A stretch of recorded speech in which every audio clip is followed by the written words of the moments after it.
ये सबको मालूम है और सब इसका पालन भी करते हैं कि तीर्थ स्थलों में वहां पूजा होनी चाहिए, इबादत होनी चाहिए, प्रार्थना होनी चाहिए। राजनीति से तीर्थ स्थलों को दूर रखना चाहिए।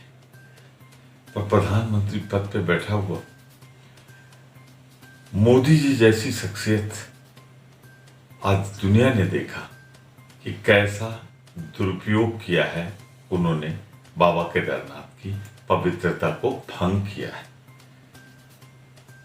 आप वहां से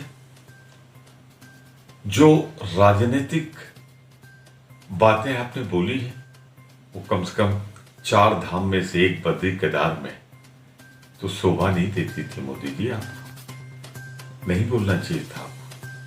वो एक धार्मिक स्थल है, हिंदुओं की आस्था का केंद्र है। वहां जाकर आपने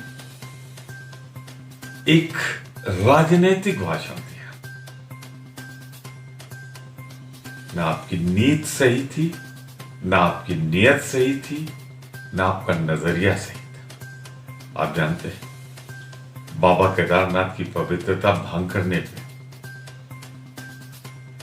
सामान्य हिंदू जन इसे पसंद नहीं करेंगे और बाबा को शायद उनके भी गुस्से का शिकार आपको और आपकी पार्टी को होना पड़े, क्योंकि आपने दुरुपयोग किया है पवित्र स्थल का, केदार धाम का, अपने पद का, सरकारी साधनों का, संचार माध्यमों का।